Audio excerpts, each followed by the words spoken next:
Gaspolting, humanis, inspiratif, bermanfaat.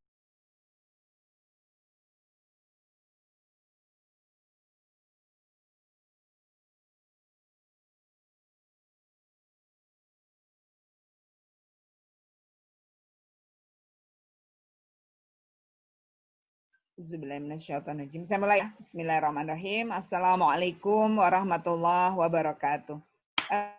Nyampe nggak suaranya? Nyampe, Bu. Ya. Alhamdulillah.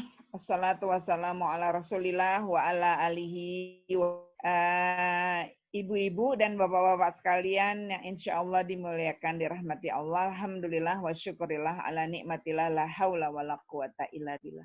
Puji syukur kehadirat Allah ilahi Robi, salawat dan salam semoga selalu tercurah pada Rasulullah Muhammad Sallallahu Alaihi Wasallam beserta keluarga, para sahabat dan pengikutnya yang istiqomah. Mudah-mudahan kita termasuk di dalamnya. Amin ya robbal alamin. Senang sekali bisa bergabung bersama Gaspolting untuk kajian tentang Turki kali ini. Mudah-mudahan ini exercise buat otak kita dan juga kemudian meningkatkan kembali hamasah kita, semangat kita. Mudah-mudahan untuk ya selalu mengikuti perkembangan dunia ya, karena insya Allah ibu dan bapak di sini adalah orang-orang yang peduli gitu ya, peduli pada perkembangan dunia Islam dan apakah ini tentunya kita lihat ada kaitannya dengan Shohwah Islamiyah, dengan kebangkitan Islam. Judulnya kalau menurut saya, pertama saya mau mengkritisi judulnya dulu ya. Judulnya itu pertama kayak judul terlalu ambisius, tapi kurang pas Irfan ya. Jadi judulnya saya perbaiki menjadi ya. Jadi memang tulisannya Hagia Sophia, tapi kita bacanya Hagia Sophia gitu. Tulisannya Hagia Sophia karena G itu nggak dibaca. Kayak kita Erdogan kan tulisannya, kita bacanya Erdogan. Maka Hagia Sophia, Hagia Sophia. Tulisannya biarin, memang tulisannya harus Hagia Sophia. Tapi kita bacanya Hagia Sophia. Ya, Hagia Sophia. Jadi kemudian jadi saya singkat dan geopolitik di era new normal dunia. Jadi harus ada di era new normal dunia karena itu ya artinya konteks waktu ya, konteks waktu. Kemudian bicara artinya ada yang berlebihan kalau bicara Turki, Hagia itu pasti kita bicara Turki. Hagia Sophia itu berarti kita bicara Turki. Kemudian kita bicara geopolitik kawasan. Nggak usah kawasan lagi, karena udah geopolitik. Oke, jadi judulnya saya sederhanakan menjadi Hagia Sophia dan geopolitik di era new normal dunia. Ya, jadi saya sempat menyampaikan juga kepada Irfan ya, Arifan, apakah ini kaitannya juga dibahas kaitan dengan konstelasi dunia pasca pandemi COVID-19? Ya. Nah, kita mungkin mulai dulu dengan Hagia Sophia, karena yang dibahas lebih dulu di depan temanya adalah Hagia Sophia. Jadi sebenarnya momentum pengembalian fungsi Hagia Sophia dari museum menjadi masjid, kemudian menjadi bahan refleksi kita semua, gitu ya, menjadi bahan refleksi. Apakah ini simbol, gitu, it's just a beginning, gitu ya, apakah ini sign, sinyal, tanda, gitu, akan ada yang lebih hebat lagi, akan ada lebih dahsyat, dan pengembalian fungsi Hagia Sophia menjadi masjid hanya sekedar simbol gitu ya dari langkah-langkah selanjutnya seperti itu. Kalau kita melihat nanti di akhir saya akan bacakan juga sedikit pidatonya Erdogan itu untuk menunjukkan bahwa ya memang ini it's just a beginning gitu ya. Ini hanyalah sebuah permulaan tapi sesuatu yang sudah dirintis cukup panjang. Pengembalian keputusan mengembalikan fungsi masjid fungsi museum Hagia Sophia yang dia merupakan warisan ya situs dunia ya, dianggap situs warisan dunia karena berdiri sejak abad ke-6 ya, sebuah gereja yang berdiri hampir 1 abad ya, hampir 1000 tahun. Karena dari abad ke-6 kemudian Konstantinopel ditaklukkan pada 1453, berarti abad 15. Kemudian kita tahu ya berubah fungsi karena dibeli oleh Muhammad Al-Fatih. Kalau orang Turki menyebutnya Mehmet ya. Jadi di sana banyak Mehmet bukan Muhammad. Mehmet Al-Fatih. Kemudian selama lebih kurang dari 1453 sampai 1934 menjadi masjid. Nah, sejak 1934 Kemal Atatürk ya, Kemal Pasha, namanya sebenarnya Mustafa Kemal Pasha. Cuma waktu itu orang Turki menyebutnya Kemal Atatürk, Kemal Bapak Turki gitu ya. Nah, kemudian dia merubah fungsinya menjadi museum. Berarti selama lebih kurang 86 tahun menjadi museum. Di sini pasti banyak yang sudah pernah ke Hagia Sophia, tapi karena museum jadi pakai sepatu masuknya ya, pakai sendal seperti itu. Dan karena memang banyak orang dari berbagai negara dan juga agama ikut masuk ke dalam museum Hagia Sophia ya. Nah, kemudian terjadilah ya keramaian walaupun sebenarnya pemerintah Turki sudah mengundang juga beberapa banyak negara-negara tetangga, pemimpin negara-negara termasuk bahkan Paus ya. Dari Vatikan juga diundang walaupun Paus mengatakan dia tenggelam dalam kesedihan, kemudian secara demonstratif gereja-gereja di Yunani membunyikan lonceng gereja pada saat orang-orang Islam sedang sholat Jumat di Masjid Hagia Sophia. Nah, ini satu fenomena yang menarik sebenarnya untuk dibahas ya.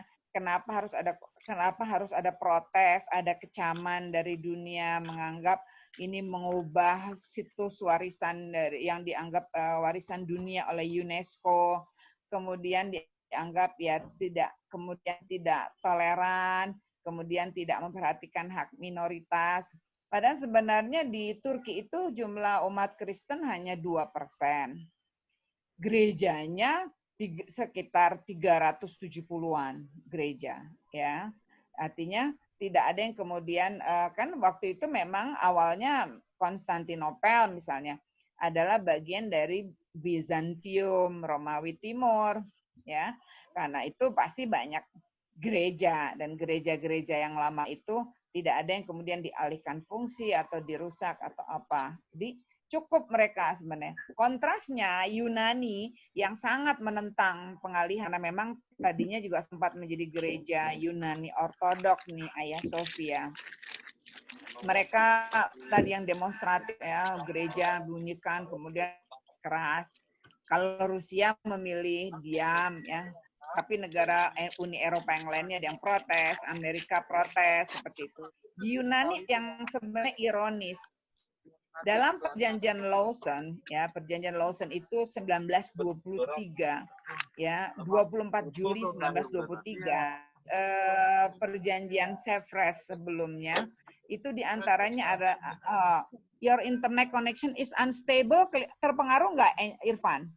Nggak ya? Saya Bu, mudah-mudahan bisa Bu. Oke, Lanjut Bu. Lanjut.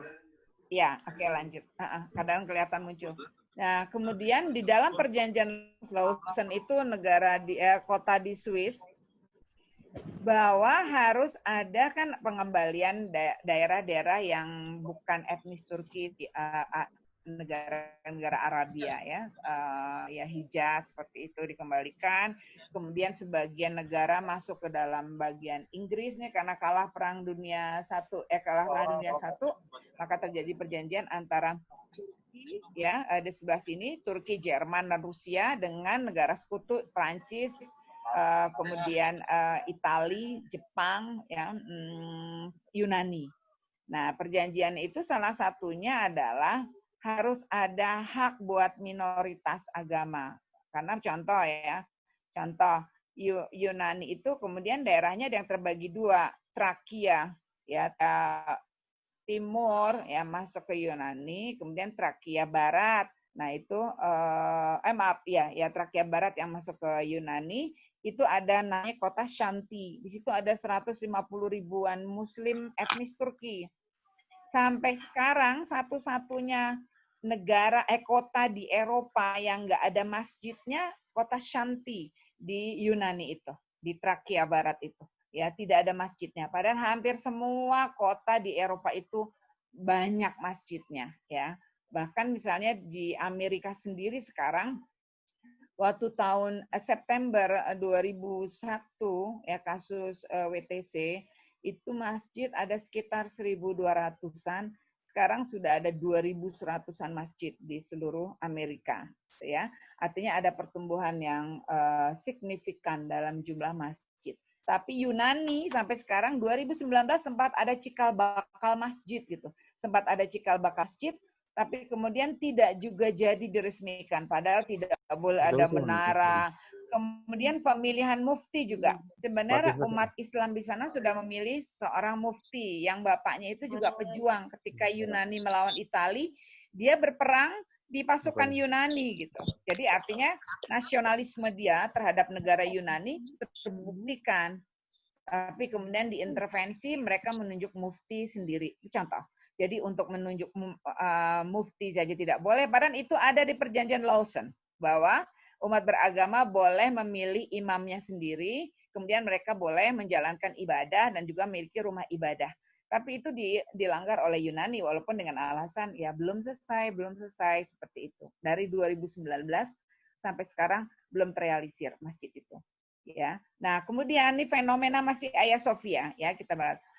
Sebenarnya sekarang kalaupun bukan karena penaklukan, sebenarnya kan Dr. Zakir Naik juga pernah berkomentar, kalau karena penaklukan, sebenarnya hal yang lazim saja gereja diubah jadi masjid seperti itu, ya.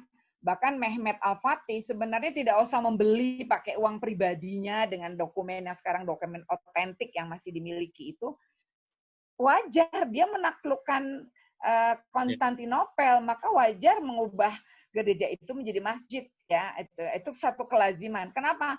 Ya Masjid Alhambra istana ya, masjid di Istana Alhambra Spanyol begitu dirubah begitu ditaklukkan oleh tentara salib ya dirubah menjadi gereja katedral seperti itu. Jadi itu satu hal yang dianggap biasa saja lazim, kecuali ada perjanjian damai bahwa tidak boleh mengubah. Nah, pada saat itu kita lihat bahwa kalaupun tidak ada penaklukan ya karena ada penaklukan di Spanyol, banyak sekali masjid-masjid yang historis, yang nilai historisnya tinggi bagi sejarah Islam, semua dirubah menjadi gereja. Kayak kemudian masjid di India gitu ya, kita tahu di Ayodhya di beberapa negara diubah menjadi candi dengan patung-patungnya dan seterusnya ya. Jadi artinya, tapi dunia tidak ada yang kemudian protes ketika kejadian ya bersejarah sekali Alhambra itu, nilai historisnya luar biasa gitu ya. Cucu saya namanya Alhambra. Jadi artinya kalau kita melihat seperti itu ya ada unfairness gitu di dunia ini dalam melihat Islam. Nah, tetapi kemudian ada satu hal yang menarik ya. Dalam Quran surat As-Saff ayat 8, yuriduna liyutfi'u nurallahi biafwahim wallahu mutimmu walau karihal kafirun. Padamkan cahaya agama Allah dengan ucapan mereka, tapi Allah kian menyempurnakan cahayanya walaupun orang kafir tidak menyukai. Jadi ada ungkapan bahasa Jerman, was man wise, mach man heiß. Was man ein bisschen wise, mach man neugierig. Kalau orang taunya sedikit-sedikit justru bikin penasaran gitu, Maka kemudian pertumbuhan Islam sangat dahsyat. Nah, terjadilah pengalihan fungsi bukan dengan penaklukan, tetapi dengan pertambahan jumlah muslim yang signifikan. Sampai dikatakan 2050 prediksi Eropa akan menjadi benua muslim. Itu pengamatnya Prevost. Pengamat ada Profesor Margaret. Bahkan ada satu artikel penelitian akademisi di Belanda, kenapa Tuhan meninggalkan Belanda judulnya gitu ya. Kenapa? Karena tadi ateisme merebak, kemudian sekularisme merebak, kemudian apatisme juga luar biasa. Sehingga akhirnya contoh ya, bahwa tingkat kepercayaan kepada Tuhan yang orang Belanda yang masih percaya pada Tuhan itu udah sekitar hanya sekitar di bawah 50%. Dan yang ke gereja itu hanya akhirnya banyak gereja-gereja yang tutup, yang bangkrut. Contoh, mereka akan nulis di KTP-nya kayak di Jerman kan pajak itu udah 40%. Kalau mereka menyebut beragama, maka mereka akan di auto debit dipotong 10% buat gereja untuk operasional gereja. Jadi banyak yang menulis ateis saja, menulis ateis, nggak beragama di KTP-nya. Ya, dan ya mereka bilang cuma datang ke gereja pada saat perayaan. Akhirnya banyak gereja yang tutup. Nah, tutup, ada yang kemudian menjadi bar, menjadi bioskop, menjadi tempat skateboard, menjadi toko musik, toko karpet. Nah, akhirnya ketika ada orang komunitas muslim yang membeli, maka mantan ketua gerejanya itu malah menjadi bersyukur. Paling tidak itu menjadi tempat beribadah juga buat pemeluk agama lain dan tidak menjadi tempat maksiat gitu ya. Artinya mereka juga orang Kristen itu tidak suka itu menjadi bioskop porno gitu. Ya, karena di Spanyol banyak juga masjid yang diubah jadi bioskop porno di Spanyol ya. Nah, maka mereka juga tidak rela ketika gereja itu diubah menjadi bioskop yang porno atau bar atau klub malam atau apa. Ketika dibeli oleh orang Islam, mereka berterima kasih. Sampai mereka mengatakan, tolong jaga komunitas kalian nih di Belanda agar tidak masjid ini tidak kemudian hilang jamaahnya dan kemudian mengalami nasib seperti mereka. Itu jadi di Amsterdam, di Rotterdam, ya di beberapa negara di Belanda, kemudian juga di Jerman. Saya pernah mengunjungi ya ke 13 kota di Jerman, Inggris, Belanda dan mengunjungi masjid-masjid itu yang tadinya banyak dari gereja dan banyak komunitas ada juga Maroko, Tunisia.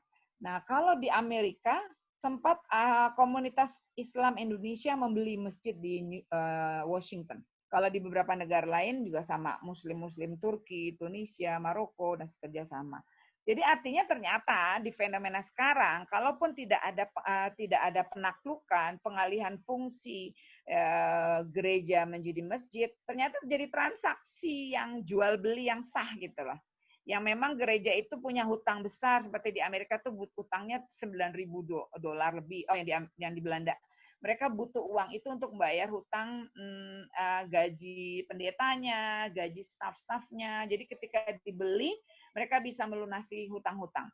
Itu satu fakta ya. Kalau kita bicara Hagia Sophia, kita bicara isyarat di baliknya adalah bahwa ini adalah simbol gitu. Simbol ya kebangkitan Islam, bahwa prediksi para ahli 2070 Islam akan menjadi the largest world religion. Sekarang ini masih nomor 2. Ya, Islam nomor 2 dengan 1,7 miliar. Ya kalau Kristen dan Katolik itu disatukan sebenarnya masih mengalami terus penurunan ya. Nah, itu bicara Hagia Sophia ya. Jadi artinya Hagia Sophia sebenarnya sebuah keniscayaan yang tak terbantahkan. Faktor legalnya ada, pengadilan tinggi membatalkan bahwa keputusan Mustafa Kemal itu mengubah Masjid Hagia Sophia padahal itu milik Muhammad Al-Fatih, personal, pribadi. Dan dia memaksudkan itu menjadi masjid yang dia wariskan untuk umat Islam di Turki dan juga seluruh dunia, kemudian diubah jadi museum. Keputusan itu dibatalkan oleh pengadilan tinggi, maka kemudian Erdogan mengambil langkah mengubahnya kembali menjadi masjid ya. Itu satu poin. Kemudian kita bicara sekarang tentang kaitannya dengan pandemi ya di era new normal ini ya. Ini satu hal yang sebenarnya menarik. Pada saat dunia mengalami ya lockdown di beberapa negara ya, mengalami karena PSBB, karantina wilayah dengan berbagai istilah, maka lockdown ini berdampak tentunya multidimensional. Multidimensional seperti ada kevakuman. Seperti ada kevakuman dalam ya aktivitas sosial, ekonomi dan politik gitu. Jadi bukan hanya aktivitas ekonomi gitu yang mengalami dampak ya. Kalau secara ekonomi kita sekarang ya pasti yang tadi Irfan bilang, apakah ada perubahan konstelasi dunia tentang negara adidaya? 5 negara yang sekarang mengalami resesi itu justru negara-negara terkuat. Amerika Serikat. Kemudian yang kedua di Uni Eropa tuh Jerman. Jerman tuh termasuk negara yang terkuat secara ekonomi di Uni Eropa ya.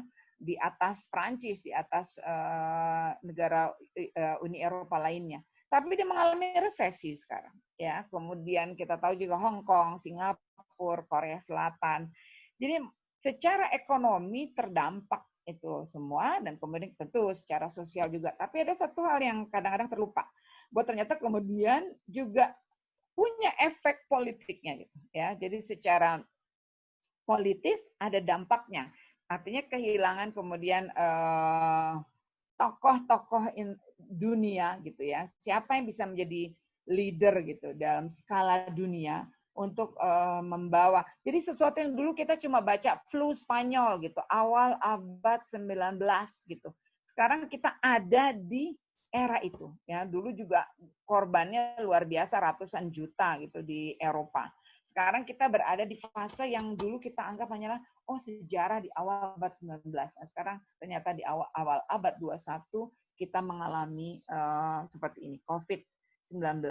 Itu memang satu fakta yang sudah terjadi. Ada berbagai teori tentang ini.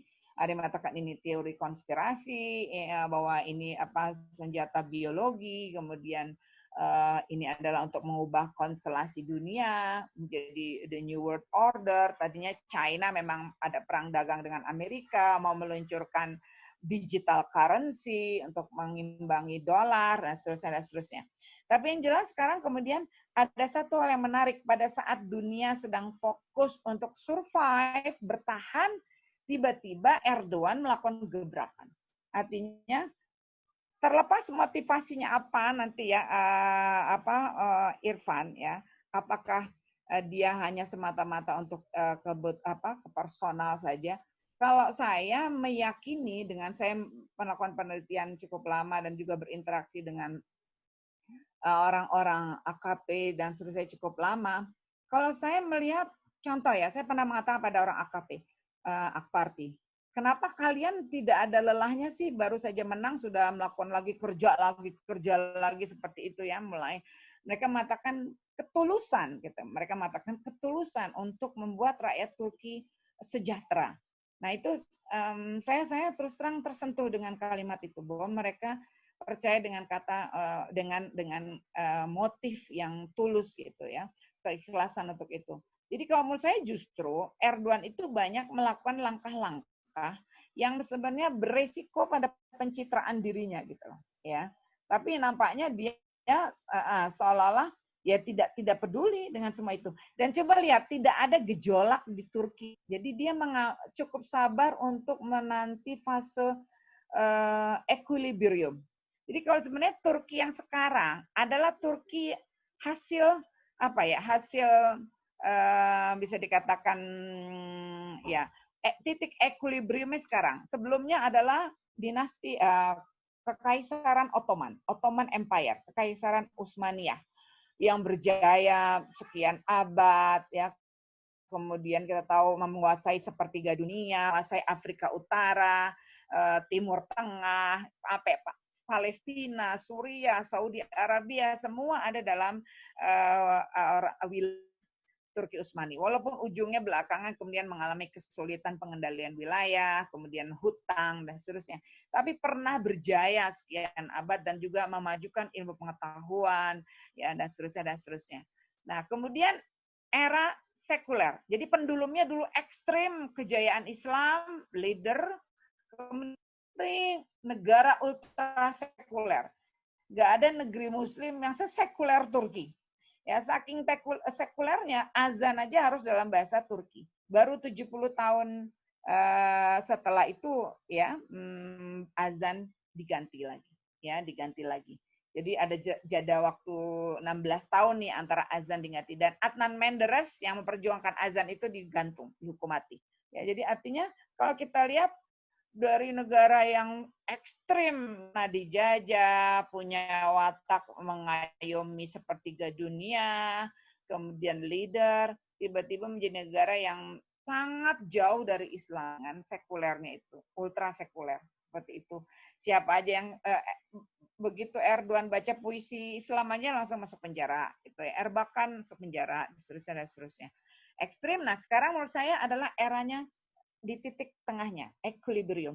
Jadi dia mencoba menemukan sosok Turki modern, tetapi tetap dengan nafas Islamnya itu, sohwa Islamnya itu. Bahwa dia ingin menjadi leader dalam dunia Islam, ya. Jadi kalau dikatakan nanti dalam konstelasi politik dunia, kita berharap negeri-negeri Muslim itu kemudian juga muncul. Sebenarnya satu nih, kenapa dia selalu kayak punya, kenapa Perancis misalnya, kenapa Italia saat ini tidak bersuara negatif yang keras gitu. Kenapa Rusia juga?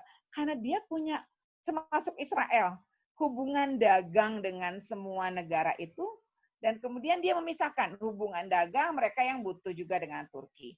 Uni Eropa butuh juga dengan Turki. Kenapa menjadi buffer zone?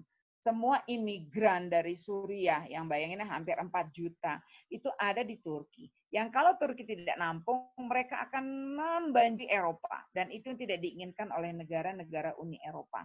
Jadi Turki itu selalu punya kartu truf, ya, dianggap kartu truf oleh negara Uni Eropa, bahwa dia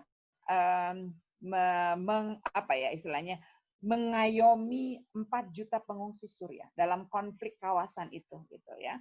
Dan kemudian juga pada saat pandemi, Turki tidak segan-segan memberikan bantuan langsung ke Italia, ke Perancis, ke UK juga. Padahal sama, Turki itu masuk ya 20 urutan ke-13 gitu. Kalau di Asia ya nomor 5 dia setelah India, 5 Turki itu.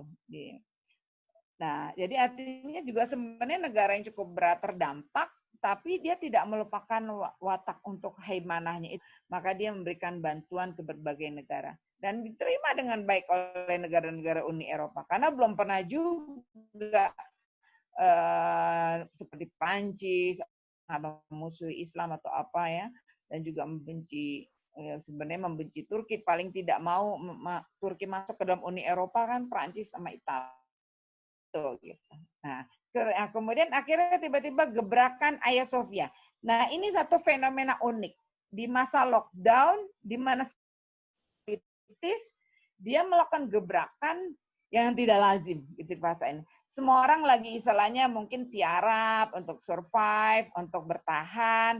Tiba-tiba dia malah melakukan langkah-langkah yang dianggap mungkin kontroversial seperti itu. Kalau menurut saya terlalu kecil kalau sekedar untuk masalah elektabilitasnya dia ya di dalam pemilu seperti itu. Ya, jadi artinya dia dalam pidatonya ini yang sangat mengharukan ya. Jadi kalau saya lihat dalam pidatonya dia mengatakan seperti ini, Hagia Sophia. Ya. Dia mengatakan, tunggu. Dia mengatakan seperti ini. Kebangkitan Hagia Sophia, dia pidatonya. Kebangkitan hari ini Hagia Sophia sejak mulai didirikan berulang kali menjadi saksi berbagai kebangkitan. Jadi dia memang bicara sohwa Islamnya, implisit. Kebangkitan Hagia Sophia adalah pemberi kabar dekatnya pembebasan Al-Aqsa. Kebangkitan Hagia Sophia adalah tekad langkah umat Islam seluruhnya untuk keluar dari era perang saudara. Ya, kebangkitan Hagia Sophia bukanlah kabar gembira hanya untuk umat Islam saja, melainkan obor harap untuk mereka yang terzolimi, teraniaya, tertindas, dan terjajah. Kebangkitan Hagia Sophia adalah suara baru dari kita, bangsa Turki, Muslim, dan umat manusia. Dari perang Badar hingga pertempuran Malazgirt, dari perang Nikopolis hingga pertempuran Gallipoli, merupakan pengingat atas sejarah yang telah terlewati. Kebangkitan Hagia Sophia merupakan amanah para mujahid dan syuhada yang harus dijaga walaupun mengorbankan nyawa. Kebangkitan Hagia Sophia dari salam tulus dari kami untuk seluruh kota yang menjadi ikon peradaban. Kebangkitan Hagia Sophia dari Sultan Alp Arslan hingga Sultan Muhammad Al-Fatih dan Sultan Abdul Hamid II.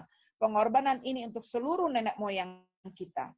Kebangkitan Hagia Sophia selain untuk memberikan kebahagiaan untuk sang pembebas Muhammad Al-Fatih, juga untuk menghidupkan nilai-nilai religius, Syekh Syams, estetika dari Mimar Sanan, semua tokoh juga untuk mengembalikan kebahagiaan dalam hati-hati kita.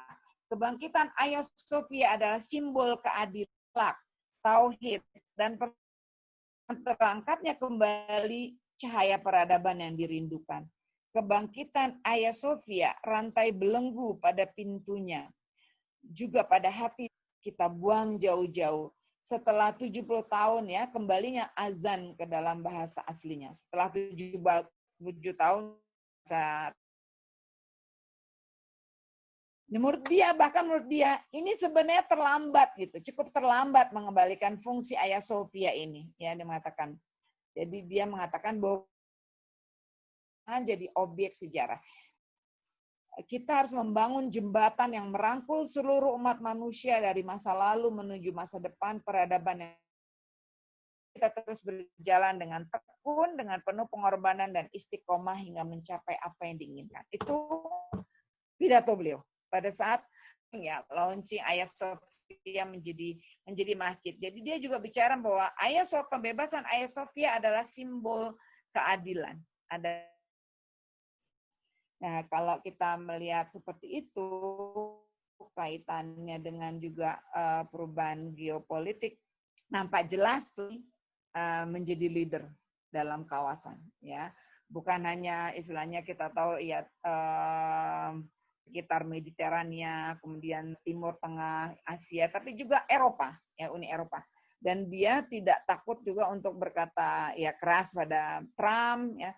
Jadi artinya dia pernah kata-kata bijaknya, dia tidak akan mengorbankan bangsa Turki untuk kepentingan bangsa asing, dan dia tidak takut pada siapapun, dia tidak tunduk pada bangsa manapun, kecuali tunduknya hanyalah pada saat ruku dan sujud kepada Allah, gitu ya, dalam kata-katanya. Ya.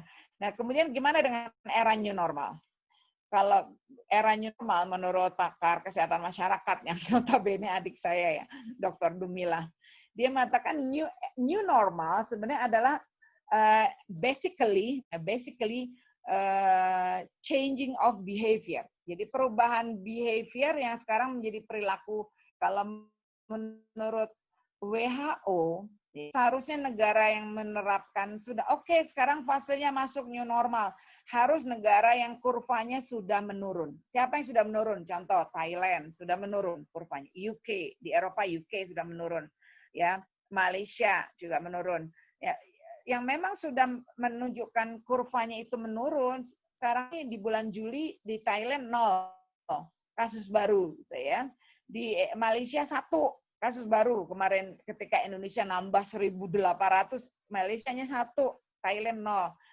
Nah, negara itu yang sudah boleh untuk memberlakukan fase new normal gitu. Jadi new normal secara ekonomi aktif, secara politik mulai aktif, secara sosial sudah mulai aktif, tetapi dengan berubah behavior. Jadi apa yang sebelumnya pakai masker, jaga jarak, semua itu kemudian menjadi new behavior dan yang harus tetap tidak ditanggalkan. Dan kalau kita lihat Bapak Ibu kalian, new behavior itu adalah Islamic behavior. New habits itu dalam new normal adalah Islamic habits gitu. Misalnya ada pakar kesehatan mengatakan, sudah selama-lamanya nggak usah salaman seperti itu ya. Ada pakar kesehatan mengatakan karena tetap beresiko seperti itu. Kemudian protokol ketika batuk bersin, kan ajaran Islam bahwa kita bersin harus tutup nguap atau apapun harus tutup ininya gitu ya. Seperti itu memang ajaran Islam. Jaga jarak pun juga seperti itu ya, tidak cium, cipika-cipiki dan seterusnya. Nah, makanya sekarang di beberapa negara Eropa dan di Amerika juga mulai dipasang banner-banner, baliho-baliho ya yang besar yang banyak berisi ayat dan hadis gitu ya. Bahkan juga di halte-halte yang menyelamatkan satu manusia sama menyelamatkan seluruh umat manusia. Kemudian tentang ya bagaimana perilaku ini. Nah, jadi ujungnya kalau menurut saya mata rantainya semua ini adalah blessing in disguise. Bisa jadi ini adalah kebangkitan Islam. Dan kita kemudian akan menjadi, karena kemudian gelombang orang masuk Islam itu dahsyat ini. Jadi salah satu blessing yang menurut saya adalah orang melihat Islam is a complete way, sebagai a way of life gitu ya.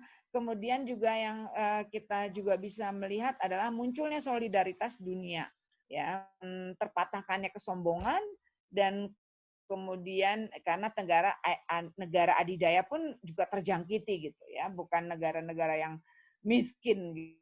Amerika tuh nomor 1 ya, Amerika Serikat, Brazil nomor 2, kemudian India 4, Rusia ya, negara-negara. Oh, deh jam 2 saya kasih alarm ya. Jadi artinya Indonesia belum bisa untuk masuk kategori new normal sebenarnya dalam transisi skala dunia pasti ada perubahan lah dalam politik kawasan. Dan sekarang ini Turki, Libya, dalam kasus Suriah atau apa, itu untuk menunjukkan bahwa tidak ada yang bisa menghentikan langkah mereka gitu. Yang bagaimanapun selain mereka tetap menjalankan penanganan COVID-19 yang baik ya, walaupun angkanya 200 ribuan, tapi angka yang meninggal sangat sedikit ya. Karena memang persediaan sistem kesehatan masyarakatnya sudah berjalan. Itu aja Irfan, udah jam 2, mungkin kita akan berkembang dalam tanya jawab ya. Ada dampak dari pandemi COVID-19 ini pada perubahan konstelasi aktor-aktor dunia ya. Assalamualaikum. Waalaikumsalam warahmatullahi wabarakatuh. Baik teman-teman sekalian, kalau ada yang mau ditanyakan bisa langsung ke Bu Sita di unmute mikrofonnya, silakan. Atau bisa via chatting. Oh, ada yang nanya di sini ya? Ya bisa lewat chatting juga Bu. Jadi dua-duanya Bu. Kalau misalnya yang bertanya. Saya mau nanya Pak Irfan. Ya silakan Bu Ika. Ika, iya Ika. Assalamualaikum warahmatullahi wabarakatuh. Waalaikumsalam. Waalaikumsalam warahmatullahi wabarakatuh. Iya Ika. Ibu, apa kabar Ibu?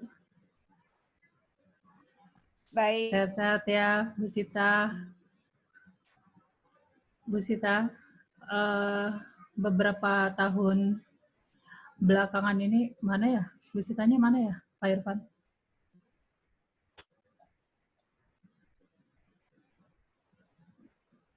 Pak Irfan, Bu Sita keluar ya? Ada? Masih ada? Oh, oke. Ini tapi beliau videonya hilang ya? Ah, ya sudah. Oke.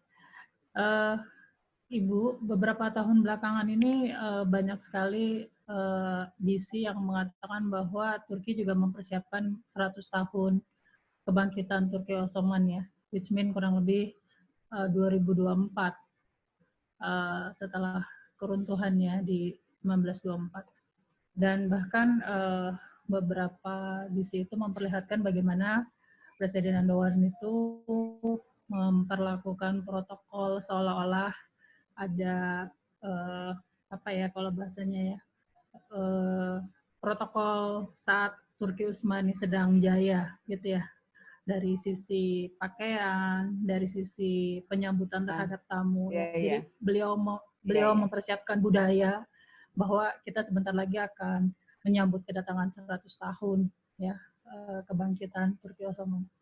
Ya, saya ingin mengkonfirmasi hal ini yang pertama sama Bu Sita ya. Jadi artinya kan memang beliau berarti memiliki deadline waktu yang sudah tergambar dari 1 abad ya, 100 tahun setelah keruntuhan.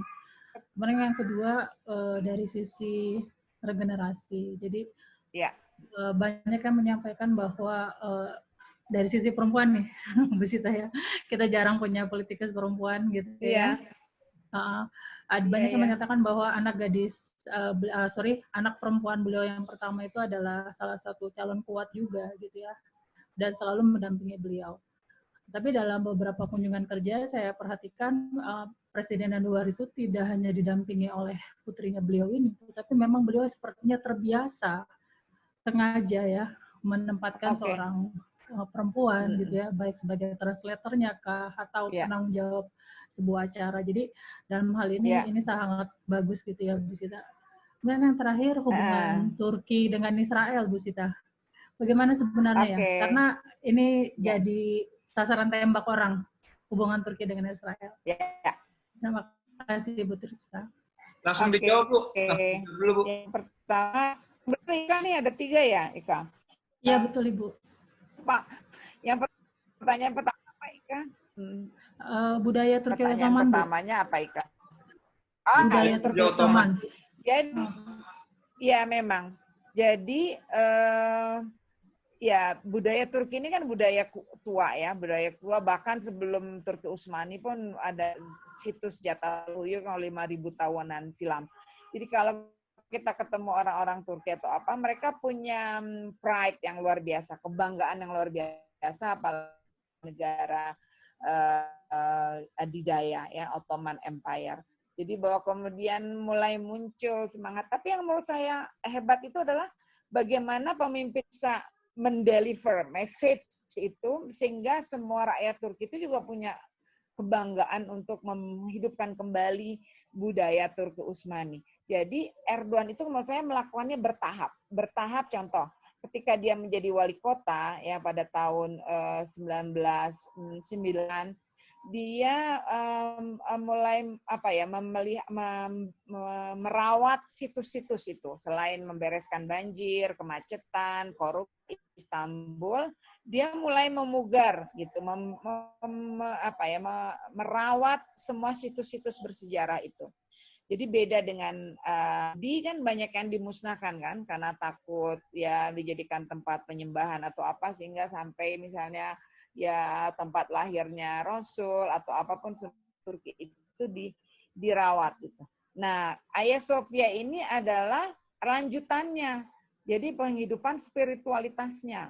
Setelah bangunan building waktu itu Hagia Sophia udah dirawat, terjaga bagus, maka kemudian tinggal menghidupkan spiritualitasnya seperti itu. Dan itu memang mereka punya visi yang disebut Turkiye Hazır Edep 2023. Turki siap menghadapi tahun 2023, 100 tahun runtuhnya khilafah. Mereka meyakini bahwa Turki akan menjadi leader, kembali leading di dunia ini. Dan melihat kondisi pasca pandemi itu bukan satu hal yang mustahil menjadinya. Ya, bukan satu hal yang mustahil kalau dia muncul juga menjadi salah satu leader di kawasan ya, bahkan di dalam skala dunia, dalam konstelasi dunia ya. Kalau sekedar bagian tadi pakai baju-baju Utsmani itu masalah mereka memelihara. Karena dalam setiap pidatonya itu dia hafal luar kepala semua tokoh-tokoh Turki. Dia akan sebutkan semua nenek moyangnya itu gitu ya. Dan siapa sih yang nggak bangga kalau dengar saya cerita Sultan Abdul Hamid II sampai sekarang nangis terus kalau dengar ceritanya Sultan Abdul Hamid II gitu ya. Padahal itu bukan pakai moyang kita ya, tetapi mudah-mudahan kita dengan terhubung pernah dengan Aceh, dengan Jogja, kita punya juga lah bagian dari emotional bonding gitu dengan Turki Utsmani. Oke, yang kedua soal perempuan. Yang mendampingi beliau itu selalu adalah istrinya. Ya, istrinya itu adalah Emine ya. Kalau saya jarang melihat putrinya ya. Jadi kalau misalnya itu pasti tokoh-tokoh Akparti perempuan. Memang banyak ketua DPC, DPW, DPD yang perempuan. Jadi Erdogan tuh meyakini bahwa perempuan itu tulang punggung kemenangan. Perempuan dan pemuda adalah tulang punggung kemenangan Akparti. Seperti itu ya.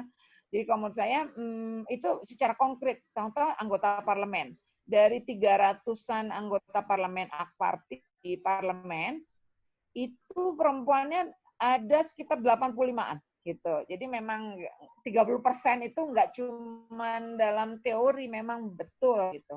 Dan saya melihat bagaimana juga perempuan-perempuannya, perempuan-perempuan yang powerful, ya asertif, ya seperti itu. Nah, kemudian ketiga pertanyaan Ika soal Israel. Jadi Turki itu ya menganut adagiumnya hubungan internasional, diplomasi, kan satu musuh kebanyakan, 1000 teman terlalu sedikit gitu ya. Jadi beliau juga Erdogan ini bisa dibilang terus memainkan permainan yang kadang seperti dengan Rusia gitu. Kadang musuhan, terdekat lagi, musuhan, dekat lagi. Rusia sempat mengancam waktu ada ya Turki menembak pesawat yang melintasi Turki. Udah memberhentikan. Tahu-taunya Turki udah beli minyak dari Qatar gitu. Dan ini kan menakutkan, perjanjian Lausanne 2023 itu 100 tahun kadaluarsa. Berarti Turki boleh mengolah minyaknya. Itu kan berarti masalah buat Rusia juga buat negara-negara lain ya. Sekarang sudah mulai melakukan ini. Survei kawasan-kawasan yang akan ada minyaknya. Nah, mereka sudah siap untuk 2023. Ini sebenarnya ditakutkan Eropa dan dijaga-jaga gitu oleh Eropa, oleh Amerika. Tapi kan terus pandemi. Jadi orang juga perhatiannya nggak terlalu yang terus tertuju ke Turki gitu. Nah, dengan Israel ini juga begitu. Jadi waktu kejadian pembajakan kapal Freedom Flotilla di Mavi Marmara itu kan putus hubungan tuh. Turki memutuskan hubungan dengan Israel. Israel kemudian yang minta-minta untuk terjalin lagi hubungan. Waktu itu akhirnya yang meminta adalah pemimpin Hamas. Pemimpin Hamas minta tolong bahwa Turki coba menjalin hubungan dengan Israel, tapi dengan kompensasi pelonggaran terhadap blokade Gaza dan seterusnya. Jadi yang ada di benak orang Turki itu juga adalah pembelaan mereka yang luar biasa pada Palestina. Dan bayangin mereka sampai sekarang juga menampung pengungsi Suriah yang luar biasa banyak sambil menyiapkan langkah-langkah ya mereka menjaga kawasan-kawasan yang akan menjadi tempat pulangnya pengungsi-pengungsi ini nantinya. Dipastikan dulu aman seperti itu ya. Jadi kalau menurut saya kaitan dengan Israel, kalau itu untuk kepentingan untuk melindungi rakyat Palestina, dia akan dilakukan. Dia nggak peduli pencitraan itu. Kalau pencitraan pasti negara-negara Arab itu paling tidak suka gitu dengan ini. Ini pertanyaannya ada kaitannya dengan Ma'rifah Amin. Assalamualaikum Ibu, kenapa banyak negara Arab nggak suka dengan momen Hagia Sophia ini? Iya, langsung mereka juga memakai dalil-dalil yang pemeliharaan bahwa tidak boleh merusak rumah ibadah dan seterusnya. Itu udah dibantah juga oleh Dr. Zakir Naik bahwa kalau penaklukan ya tidak masalah loh. Bagaimana negara-negara Arab ini apakah tidak mengetahui bahwa banyak gereja, banyak masjid di Spanyol yang diubah menjadi bioskop porno, menjadi bar, menjadi klub malam, ya, menjadi gereja, banyak sekali. Kan Spanyol dulu pernah ditaklukkan Islam sehingga masjid banyak. Tapi sekarang hampir ini gitu ya, udah berubah fungsi semua gitu. Jadi kalau menurut Ibu ini ada warisan sejarah masa lalu. Karena negara-negara ini yang kemudian kita tahu dihasut oleh Lawrence ya, mata-mata dari Inggris. Karena akhirnya di perjanjian Lawson, Mesir, beberapa negara itu kan masuk ke Inggris ya. Nah, negara-negara Arab memisahkan diri, cuma Qatar yang tidak. Makanya sampai sekarang punya hubungan historis yang sangat bagus dengan Qatar. Coba aja lihat di bagi pertemuan, termasuk pertemuan ini yang datang kan pemimpin Azerbaijan dan Emir Qatar. Jadi waktu kejadian Turki Utsmani yang tidak meninggalkan Turki cuma Qatar. Di negara-negara Arab lain sampai rel kereta yang terhubung antara Istanbul dengan Madinah dicopot juga ya, seperti itu. Jadi menurut Ibu ada historisnya juga dan juga ada masalah beda pemahaman gitu. Jadi contoh ya negara Arab akan menghancurkan semua, sebenarnya nggak usah bicara ini, mereka akan menghancurkan semua situs-situs yang dianggap bisa membawa pada syirik gitu dan seterusnya. Sementara Turki memaintenance semua situs-situs warisan sejarah seperti itu aja udah perbedaan ya, misalnya paham-paham seperti itu ya, misalnya kalau di Turki, di Arab itu kan ada misalnya kunu salafiyun wala takunu ikhwaniyun. Itu contoh perbedaan bahwa mereka tidak suka dengan Islam politiknya ikhwan muslimin gitu ya. Mau semua orang tuh harus salafi dan seterusnya ya. Kemudian Adiat, bagaimana kans Erdogan dan AKP untuk next election di Pilpres yang notabene benar. Ini pemilu terakhir buat Erdogan ya untuk mencalonkan kembali sebagai presiden Turki. Kalau menurut saya ya, yang sejauh saya pahami, beliau nothing tulus ya. Kalaupun beliau sudah tidak terpilih lagi pun, dia sudah meletakkan fondasi yang kuat untuk Turki ya, dan juga untuk AKP. Jadi artinya dan kalaupun nanti ada yang bukan Erdogan lagi yang terpilih, tetapi animo masyarakat sudah lebih ke arah pro pandangan-pandangan yang dibawa oleh AKP bahwa Turki hazır hedef 2023 bahwa Turki harus menjadi leader di kawasan, menjadi pemimpin gitu, dan juga kemudian bisa berdiri setara gitu dengan negara-negara adidaya. Dan bahkan sekarang kan negara adidaya pun mengalami, Eropa kan negara adidaya pemimpinnya kolaps. Jerman tuh negara yang paling unggul gitu di Uni Eropa dari segi ekonomi dan lain-lain ya. Satunya adalah yang saya tanyakan, sejauh mana menurut Bu Sita tentang pergerakan veto Fatullah veto. Gulen. Ya, kita sudah tahu bahwa gerakan ini sudah masuk ke sendi-sendi negara, kejaksaan, militer, dan birokrasi lainnya. Dan ini memang cukup merepotkan pemerintahan Erdogan. Nah, sejauh bagaimana Bu Sita memandang pergerakan veto ini? Apakah dia relevan dengan keadaan sekarang untuk bisa mengkudeta kembali atau tidak? Itu yang pertama. Yang kedua, Turki ini kan dia sedang memberikan mengekspansi ya dalam arti positif tentunya.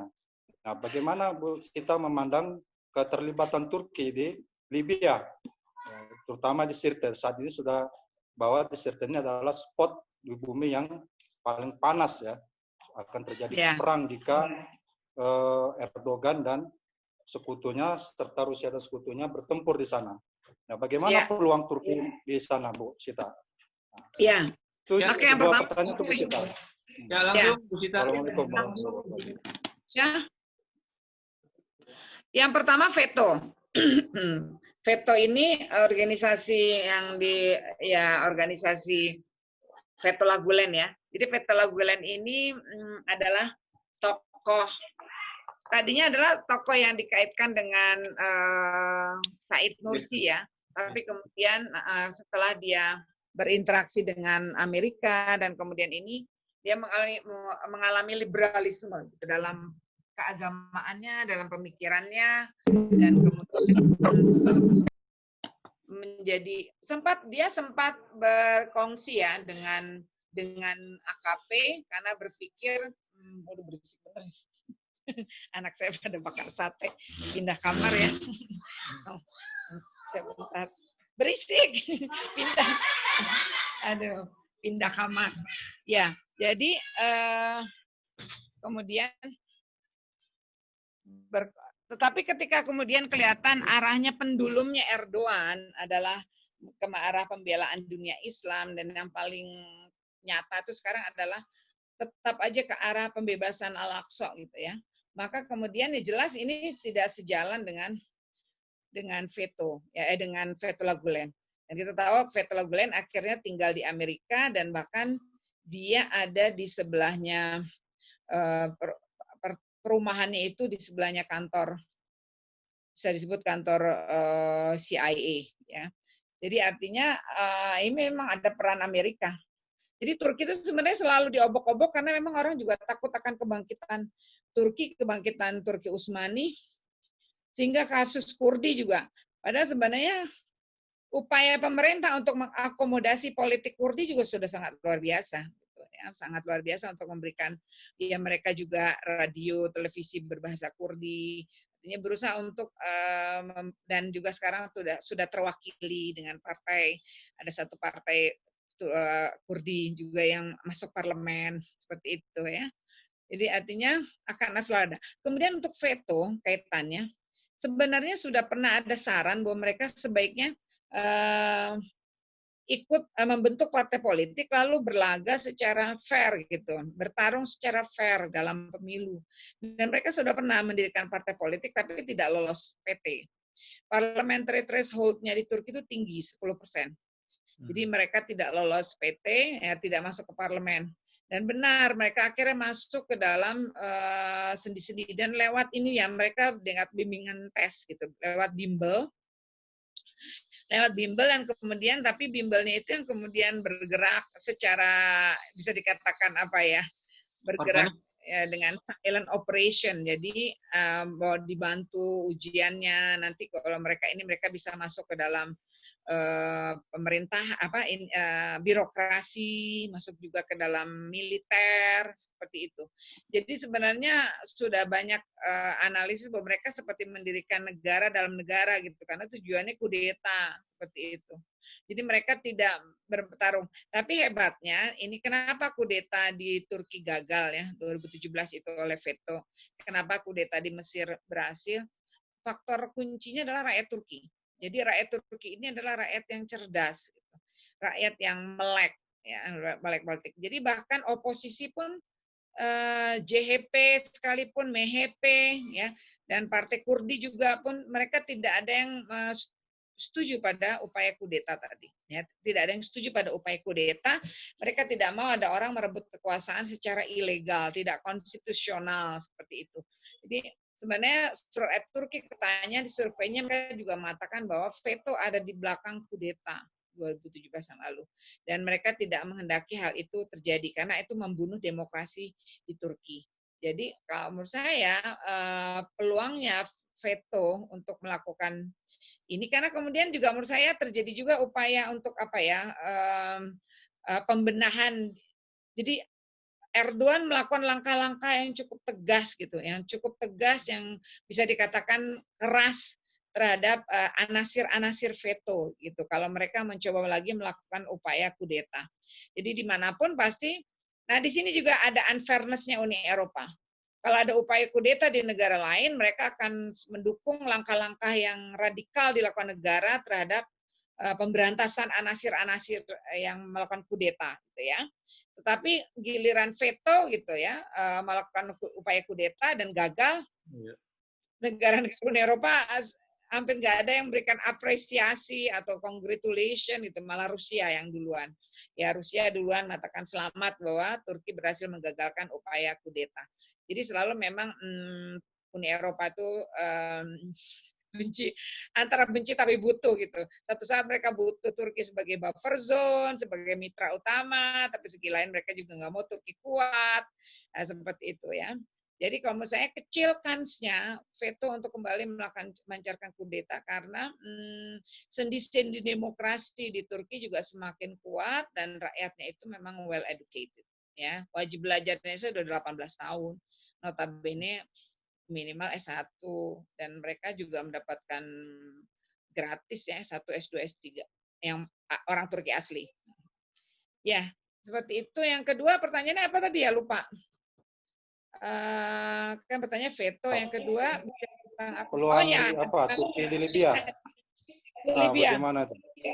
Itu tadi. Jadi pada saat semua orang dalam masa lockdown ini memilih pasif dalam politik ya, dalam militer, Turki justru tidak, dan itu udah kaitannya memang dengan upaya tadi minyak ya, kaitan dengan Libya itu juga. Memang Amerika sudah langsung memberikan warning dan seterusnya. Tetapi Turki itu kan negara NATO, anggota NATO, dan dia nomor 2 kekuatan militernya di NATO, ya nomor 2 kekuatan militer Turki di NATO, dan dia didukung dengan perjanjian juga Lausanne, bahwa perjanjian Lausanne itu juga memberikan jaminan bahwa waktu itu Turki tidak usah mengurangi kekuatan militernya, angkatan perangnya. Jadi ada perjanjian yang legal ya, Lausanne itu yang harus ditaati baik oleh Turki maupun oleh Prancis, Italia, Yunani, nah seterusnya seperti itu. Jadi kalau menurut saya langkah Turki di beberapa negara seperti Suriah jelas ya kepentingannya. Jelas kepentingannya. Dia ingin ada new election, new presiden, kemudian Suriah kembali damai, orang-orang pengungsi 4 juta di Turki bisa kembali ke Suriah dengan aman. Tidak dibunuh. Bayangin aja 12 juta rakyat Suriah, sekarang tinggal 6 juta di Suriah. Sejak pemimpin ini Hafiz Assad ini ya, Hafiz Assad siapa? Bashar Assad ya, bapaknya dulu Hafiz Assad. Jadi 6 juta ya, semuanya kebanyakan 4 juta di Turki, yang 2 juta kemana-mana itu. Ada sebagian ke Eropa dan seterusnya. Nah, jadi intinya apa yang dilakukan Turki untuk clear ya. Kalau yang di Libya, kalau yang dilakukan di Libya memang ini masalah satu hal yang legal juga sebenarnya. Ini masalah mendukung, ada 2 kubu yang berseteru gitu ya. Dia mendukung kubu yang dianggap lebih bisa diajak bekerja sama seperti beliau misalnya mendukung Mesir Presiden Mursi ya, dan waktu itu begitu Presiden Mursi yang menjadi presiden, beliau langsung menawarkan transaksi kerjasama ekonomi, bantuan dan seterusnya. Karena itu hal yang wajar-wajar saja gitu dalam rangka mencari aliansi atau sekutu seperti itu. Jadi masalah langkah-langkah. Kok dibilang mungkin yang menarik begini, yang menarik IEK ya. bagaimana rakyat Turki itu bisa menyetujui, karena langkah-langkahnya tuh langkah yang tetap secara hukum tuh ada, legal. Seperti Hagia Sophia, ada langkah pendahuluan, pengadilan tinggi membatalkan dekretnya Mustafa Kamal mengubah masjid menjadi museum. Ketika pengadilan membatalkan itu sebagai dekret yang ilegal, maka Erdogan masuk gitu. Jadi artinya dia juga menyediakan perangkat-perangkatnya. Termasuk operasi militer beliau ke Suriah, operasi militer ke Libya. Satu yang disetujui oleh parlemen, dan di parlemen itu kan juga banyak oposisi. Ya, menurut saya itu sekali lagi menunjukkan bahwa Erdogan makin menunjukkan bahwa Turki harus benar-benar aktif, agresif gitu dalam politik kawasan. Ini tentang Cina, Bu. Ini ada pertanyaan dari tentang China. Ya ada nyambung nih, Bu, tentang ada Uighur sama bagaimana hubungan Turki dan Cina. Nah, ini mungkin ada blok Amerika dan blok Cina nih sekarang. Oh, I see.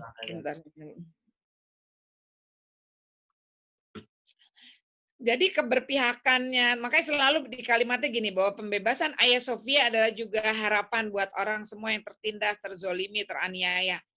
Jadi nggak cuma buat rakyat Turki. Jadi beliau itu memang ya seluruh negara Turki juga punya watak haimana. Contohnya ketika badan pengumpul zakat itu kan banyak orang-orang Turki yang tinggal di Amerika, tinggal di Jerman, di Eropa, dan mereka kaya raya ya, pengusaha, dan memberikan zakatnya gitu, disalurkan misalnya ke Turki, berarti terkumpul zakat yang besar. Tapi ketika itu mereka mengatakan akan dibagikan, Erdogan mengatakan berikan pada yang berhak gitu, karena urusan rakyat Turki harus pemerintah Turki yang mengurus kebutuhannya. Jadi akhirnya disalurkan ke lebih dari 85 negara. Ya, dan mereka punya negara-negara binaan di Afrika seperti itu ya, negara-negara yang mereka bina itu artinya dari segi ekonomi, dari segi kesehatan mereka perhatikan terus ya. Jadi semacam ya negara binaan, negara yang dalam dihadonahi, negara yang diayomi seperti itu. Nah, kemudian dengan China, kaitan dengan China, waktu Muslim Rohingya juga First Lady-nya Ibu Emine yang langsung juga ya memberikan datangi, kemudian juga dengan waktu itu dengan menelunya ya. Jadi mereka selalu peduli pada semua Muslim yang tertindas. Jadi nggak ditutupi juga solidaritas keislamannya itu menonjol, itu mereka nggak tutupi gitu ya, termasuk ke Muslim Uighur. Jadi kalau menurut saya, kalau kelihatan kok Turki kayak baik-baik aja ke China, dalam rangka untuk agar dan memberikan masukan tadi, agar mereka tidak boleh menzolimi Muslim Uighur. Sama kayak dengan pemerintah Israel, bahwa mereka harus mengurangi blokade atas Gaza. Waktu itu akhirnya dibolehkan masuk bantuan dari Turki, gitu ya, seperti permintaannya Khalid Michel, pemimpin Hamas, maka kemudian bantuan Turki boleh masuk gitu atas tekanan Turki terhadap Israel. Dan ini juga tadi. Jadi artinya politik itu kan, politics is an art of possibilities gitu. Seni berbagai kemungkinan. Kalau saya melihat di sini Turki memainkan politik luar negerinya gitu ya, polugrinya, dan ya tadi hubungan luar negerinya, ya hubungan internasionalnya di kawasan, dia akan memanfaatkan setiap peluang kalau itu untuk membela saudara Muslim yang tertindas, terzolimi, ya seperti itu. Jadi dimanfaatkan bargaining positionnya Turki. Dia adalah negara kekuatan NATO nomor 2, kemudian juga dia punya katakanlah ya itu juga Turki yang kita lihat bebas hutang seperti itu, memang sangat membantu mereka memainkan peran yang cukup signifikan di kawasan. Jadi kepada China nggak mungkin juga Turki itu akan tunduk pada China. Jadi dia ingin mengatakan bahwa seolah-olah tidak harus pilihannya kalau pilih China atau pilih Amerika. Dia akan menjadi pemain yang aktif juga dalam konstelasi politik dunia. Gitu. Tentang ini Bu, ada pertanyaan agak ini ya, tentang Sulaimaniyah nih Bu, agak keluar konteks, tapi boleh jawab Bu, tentang Ini kalau lagi marak kan di pesantren Sulaimaniyah nih Bu yang ada di Indonesia. Nah, itu apakah terkait Gulen atau memang Oh, nah itu tadi Gulen, itu tadi ada yang mau minta nanya langsung ya, Anggi ya, saya lihat tadi ada yang mau nanya langsung. Silakan. Nah kalau saya lihat begini, veto itu kan berlapis-lapis. Bisa jadi orang yang di bawah sekali yang terlibat dalam institusi pendidikannya belum tentu juga mengerti ideologinya Fethullah Gulen. Fethullah Gulen itu kan kalau dilihat kalau dalam beberapa ajarannya Islam liberal. Jadi mereka tuh benar-benar yang Islamnya benar-benar bebas gitu loh ya. Dalam banyak hal tidak merujuk lagi pada Quran dan Sunnah gitu dalam beberapa ajarannya. Nah, bisa jadi orang-orang yang di bawahnya itu tidak juga memahami motivasi Gulen itu. Jadi Gulen itu punya ambisi ya Turki kembali sekuler seperti itu dan itu pasti kontra dengan Erdogan kan, ya kembali sekuler, kembali ke fase-fase Ataturk seperti itu. Nah, jadi Sulaimaniyah dan sebagainya yang di Indonesia, kalau menurut saya dilihat saja gitu sejauh mana, karena kalau memang lembaga pendidikannya memang tidak mengajarkan hal-hal yang jelek secara langsung.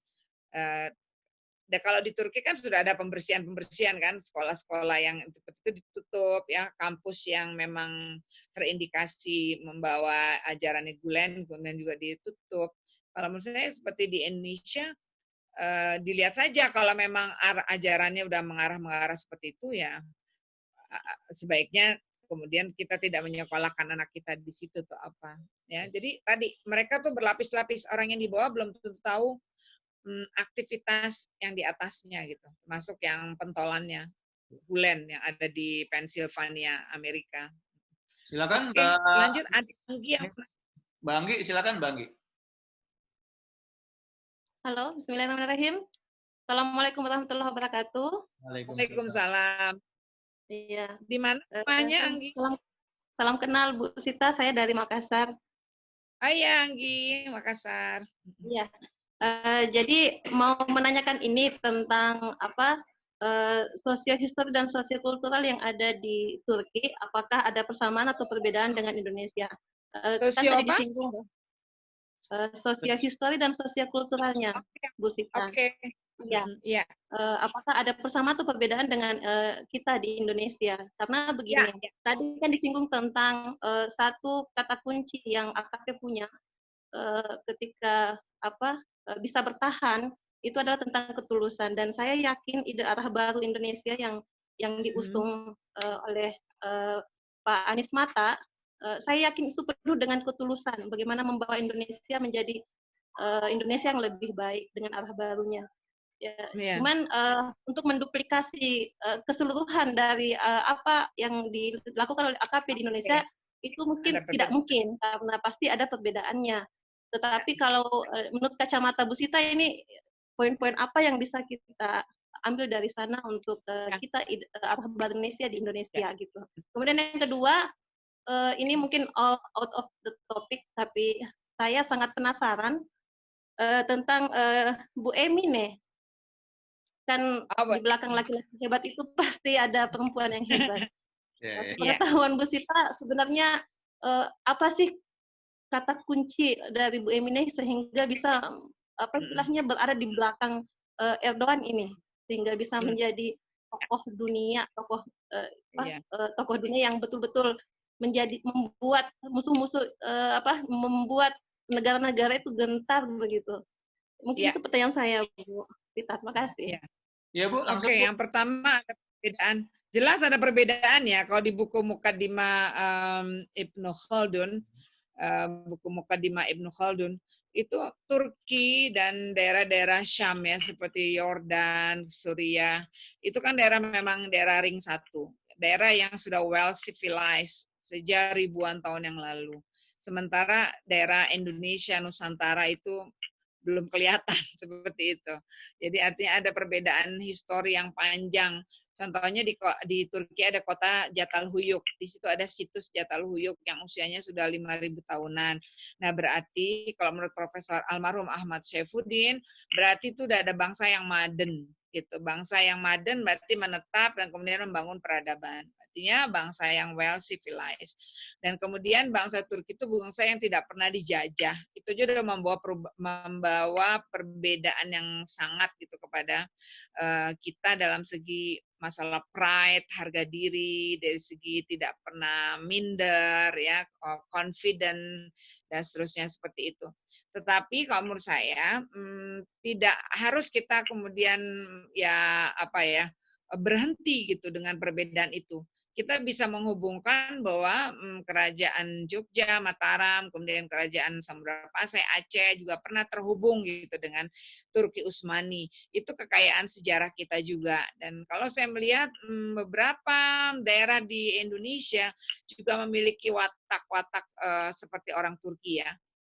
Contoh seperti Aceh, seperti itu ya. Mungkin kemudian juga Makassar memiliki watak-watak pemberani, decisive, bisa kemudian asertif, seperti itu. Jadi kalau ada perbedaan faktor ya given ya, faktor sejarah bahwa kita memang ada di Indonesia yang jauh dari pusat peradaban ring 1 ya. Tidak mengurangi juga fakta bahwa kita pernah terhubung dengan pusat kekuatan dunia itu, seperti itu. Nah, kemudian perbedaan lain adalah perbedaan kaitan dengan mazhab juga. Nah, itu juga membawa kita, contoh nih ada orang Indonesia nikah sama orang Turki lalu cerita betapa dia senangnya di Turki itu adalah salah satu budayanya adalah menghargai orang gitu. Kalau kita kan suka kalau orang baru nikah tuh orang belum nikah kita kepo kapan nikah gitu. Kalau orang udah nikah belum punya anak kapan punya anak seperti. Kalau mereka katanya nih kata orang Indonesia yang nikah itu tidak pernah, mereka langsung menyapanya dengan doa semoga engkau mendapatkan jodoh yang baik, yang soleh seperti itu. Semoga engkau diberi keturunan yang soleh dan soleha.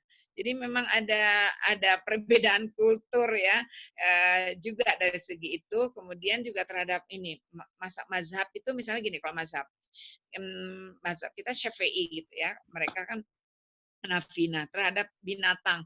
Di sana itu binatang kucing, anjing itu sejak zaman Turki Utsmani dirawat dengan baik gitu. Di mana-mana kucing jalanan, anjing jalanan tuh gemuk-gemuk gitu, bagus, terawat, terjaga dengan baik gitu. Sementara kita karena mereka gini, yang penting tidak kena moncongnya seperti itu ya, tidak kena moncong. Terus mereka sejak zaman Turki Utsmani menyediakan rumah burung, rumah shelter buat kucing, buat anjing, seperti itu. Jadi watak haimanahnya, watak mengayominya itu memang sudah terbentuk sejak zaman dinasti Utsmaniyah gitu, sejak Kekaisaran Ottoman. Sebenarnya waktu itu Kekaisaran Ottoman wajar ya, waktu itu di mana-mana juga Jerman juga kekaisaran, Jepang juga kekaisaran, pas itu semua bentuknya kerajaan atau kekaisaran pada masa itu. Jadi sesuatu yang sudah terjadi di masa Kekaisaran Utsmani itu dilanjutkan terus sampai sekarang. Mereka selalu punya kotak-kotak infak buat makanan kucing. Jadi kucing-kucing di jalanan, anjing-anjing di jalanan, burung-burung semua tuh punya shelter gitu. Jadi artinya mungkin kalau menurut saya ujungnya adalah terutama yang bisa menjembatani perbedaan sosio budaya ya, sosio-kultural ini adalah edukasi. Jadi bagus juga kita misalnya gimana sih orang merubah behavior, merubah habit, kadang-kadang perlu pindah habitat gitu. Pindah habitat dan kita kemudian bisa menyerap ya habit di habitat yang baru. Jadi kalau menurut saya sih bagus kalau ada kesempatan untuk kemudian misalnya mengunjungi Turki, ya, mengunjungi Istanbul, melihat bagaimana mereka memadukan negara modern Eropa tapi dengan warisan budaya sejak masa Mehmet Al-Fatih terjaga. Kalau ke sana saya menganjurkan untuk ke Museum Panorama. Di Museum Panorama itu kita bisa melihat sejarah perjalanan perjuangan mulai Muhammad Al-Fatih menaklukkan Konstantinopel gitu ya. Jadi mereka juga punya museum-museum yang bagus sekali ya, Museum Topkapi ya, kemudian juga museum-museum lainnya. yang menjaga sejarah mereka itu tetap dilanjutkan, diwariskan ke generasi berikutnya. Itu juga yang menarik bahwa generasi anak muda Jerman sekarang juga punya kebanggaan akan warisan sejarah sejak masa Utsmani. Jadi jembatannya adalah dengan edukasi dan kemudian bertukar budaya. Saya punya teman Turki yang sampai sekarang masih terus istilahnya berhubungan gitu ya, gadis Turki yang ya kita terus menjalin hubungan dan saling sharing tentang berbagai hal seperti itu. Jadi kalau menurut saya ya apa ya istilahnya mungkin menjalin persahabatan, menjalin pertukaran wawasan itu kan bisa membuat menjembatani gap gitu di antara kita. Seperti itu Anggi ya. Yang tadi Bu, terus Ibu Negara, bisa confident-nya diperbaiki, kepercayaan dirinya, kemudian tadi kebanggaan juga bahwa kita juga bangsa mayoritas Muslim terbesar di dunia. Sebenarnya kalau dari segi watak soal Muslim yang wajah Muslim yang friendly, Indonesia sama Turki punya kesamaan dibanding Muslim-Muslim Timur Tengah lainnya ya. Artinya orang Barat akan menganggap Muslim yang ramah tuh friendly tuh orang Turki dan orang Indonesia. Dan bukan orang Saudi, orang apa gitu kalau kita bertukar pikiran. Ya. Yang tentang Ibu Negara tadi. Pertanyaan kedua Bu Sita. Ibu Negara. Pertanyaan kedua saya Bu Sita. Ibu Negara. Apa pertanyaannya? Lupa. Ibu Negara Bu. Tentang Bu Emine. Ibu Negara. Bu Emine, Bu Emine. Oh, Bu Emine. Oh, Bu Emine, ya. Jadi Ibu Emine itu bukan sekedar mendampingi doang, ikut kemana-mana. Dia juga aktif waktu dia ke Muslim Rohingya sendiri ya. Sendiri bersama Menlu waktu itu Ahmed Daud Olu dan rombongan yang lain. Jadi beliau itu, saya pernah mewawancara juga anaknya yang dokter politik lulusan Amerika. Namanya Bilal ya kalau nggak salah. Bilal Erdogan. Saya mengatakan gitu, apakah Anda akan melanjutkan menjadi pemimpin atau ketua? I'm just ordinary member, dia bilang gitu. Saya cuma anggota biasa kok di AK Party. Jadi mereka nggak terlalu yang hanya karena dia anak Erdogan, kemudian dia harus melanjutkan kepemimpinan gitu. Bahkan ada yang mengatakan seolah-olah hak politiknya seorang anak itu kadang seperti sudah habis tuh, karena bapaknya sudah menonjol, sudah ini, kemudian dia untuk maju menjadi susah gitu seperti itu. Itu ketika saya wawancara tokoh-tokoh AKP ya, tokoh-tokoh AK Party. Jadi kalau Ibu Emina beliau mendidik anak-anaknya dengan sangat baik ya. Ketika jilbab itu belum dibolehkan di Turki, anaknya jadi kuliahnya di luar negeri semua, yang di Eropa dan di Amerika, supaya tidak copot jilbab. Karena waktu itu yang kuliah di Turki harus copot jilbab. Artinya begitu perhatian mereka juga pada pendidikan, tapi juga begitu juga perhatian mereka pada memegang teguh syariat itu, bahwa mereka harus menutup aurat sehingga mereka memilih studi di Amerika dan Eropa. Dan contoh ya waktu Sumeye putranya, jadi kan Emine itu sebenarnya Aminah ya, Sumeye itu Sumaya. Putri bungsunya Sumeye itu menikah, yang menjadi saksi nikahnya adalah Abdullah Gül dan Ahmed Daud Olu. Pada waktu itu Erdogan sedang ada perbedaan pandang politik dengan Ahmed Daud Olu dan Abdullah Gül. Jadi itu juga menunjukkan bahwa urusan perbedaan politik nggak dibawa-bawa ke relasi antar manusia. Itu juga harus kita pelajari, gitu ya. Yang harus kita pelajari nggak baper kayak seperti itu. Dipisahkan. Oke, ada perbedaan. Dalam pidatonya waktu Ayah Sofia juga gitu. Kita mungkin berbeda sekte, mungkin kita berbeda mazhab, mungkin kita berbeda ras, tapi kita disatukan oleh kepentingan yang sama seperti itu. Jadi waktu itu walaupun berbeda pandangan politik tetap menjadi saksi untuk nikahnya Sumeye, anaknya Erdogan yang terakhir, ya bungsu, putri bungsunya itu menikah. Jadi mungkin kita harus belajar banyak dari mereka ya, termasuk Ibu Emine ini. Menurut saya dia memperhatikan pendidikan anak-anaknya, memperhatikan putri-putrinya itu semuanya menjalankan juga agamanya. Dan saya pernah wawancara juga putranya yang doktor politik lulusan Amerika ya.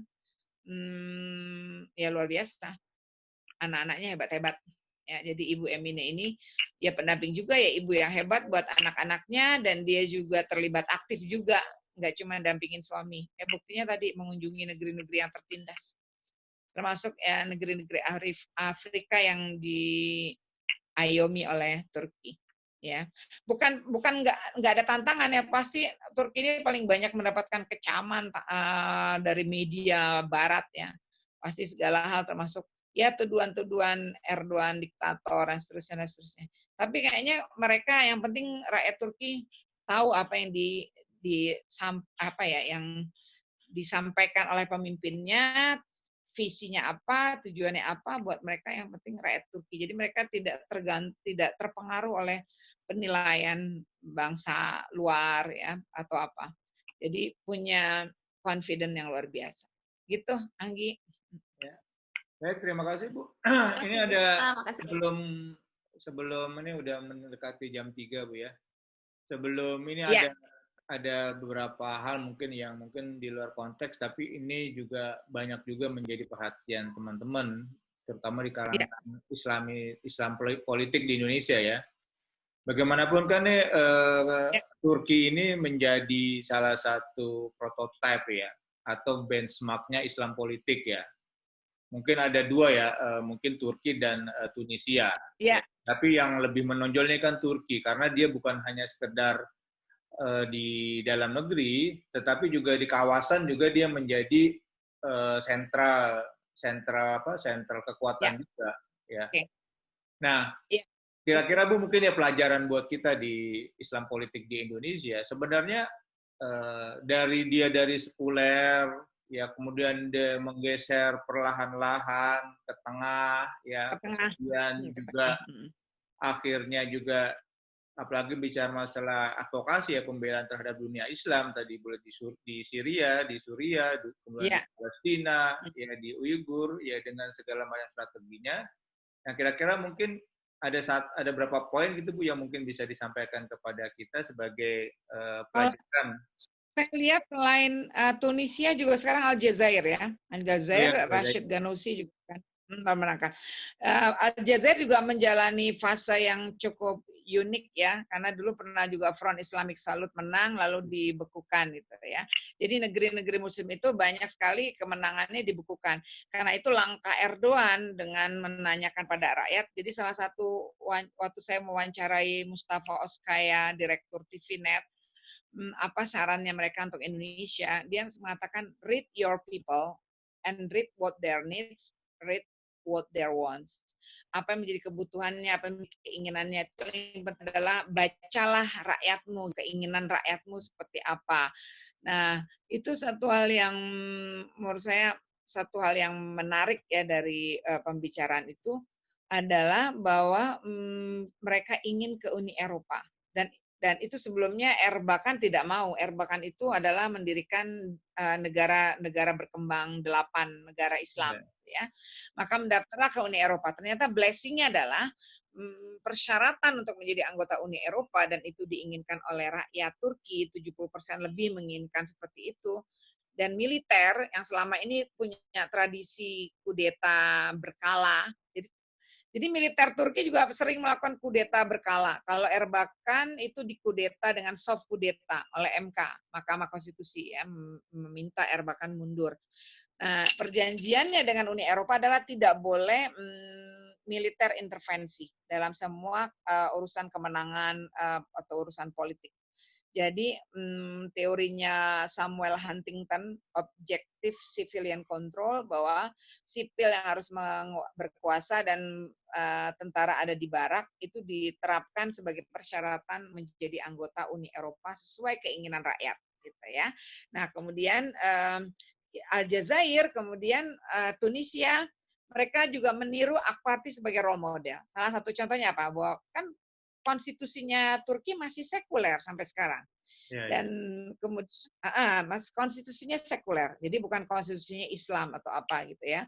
Sekuler, dan kemudian Erdogan juga tidak berambisi kemudian untuk merubah konstitusi sekuler itu menjadi Islam gitu ya, dengan secara terburu-buru. Tetapi yang penting contoh, pelajaran agama Islam sekarang masuk dalam kurikulum nasional. Dulunya nggak boleh, pelajaran agama itu nggak boleh. Terus pencabutan larangan jilbab. Sekarang ASN gitu ya, atau orang yang di kantor-kantor pemerintah, kemudian kampus-kampus boleh pakai jilbab, seperti itu, tidak lagi harus copot jilbab. Jadi slowly but sure, kemudian pembatasan alkohol hanya di tempat-tempat tertentu, tempat wisata. Jadi mereka berjuangnya secara substantif gitu loh. Nilai-nilai Islam itu adalah keadilan, adalah kesejahteraan, adalah kemakmuran, seperti itu. Dan bahkan Erdogan juga pernah mengatakan yang punya agama itu orang, yang harus beragama itu manusia gitu. Bukan institusinya punya agama seperti itu. Dia mengatakan seperti itu. Kenapa dia partainya sekuler padahal ya dia adalah seorang muslim yang baik, seorang muslim yang taat. Dia mengatakan partai nggak punya agama. Yang punya agama adalah manusianya seperti itu. Nah, ini kemudian ditiru oleh Tunisia. Kemudian Tunisia ya gerakan Islamnya ya Partai Nahdlatul yang dulu partai Islam dan memang dari gerakan Islam, Islamic Movement, kemudian bikin partai yang judulnya juga bukan partai Islam seperti itu ya. Dan kemudian juga Aljazair sama seperti itu dan memperoleh kemenangan. Jadi menurut saya ini menjadi inspirasi buat semua bahwa what is in a name gitu loh ya, makna asma. Yang penting substansinya adalah memperjuangkan nilai-nilai Islam dalam berupa kebajikan, keadilan, kesetaraan, seperti itu. Jadi bukan masalah labelnya seperti itu, ya. Jadi tetap saja ya, Akparti menjadi role model.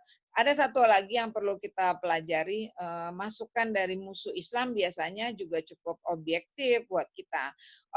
Olivier Roy dia mengatakan the failure of political Islam. Kegagalan Islam politik adalah karena tidak profesional. Kemudian mereka itu tidak menggunakan parameter objektif dalam memilih pemimpin. Akibatnya mereka tidak bisa mengelola negara ketika menang. How to govern-nya itu tidak bisa.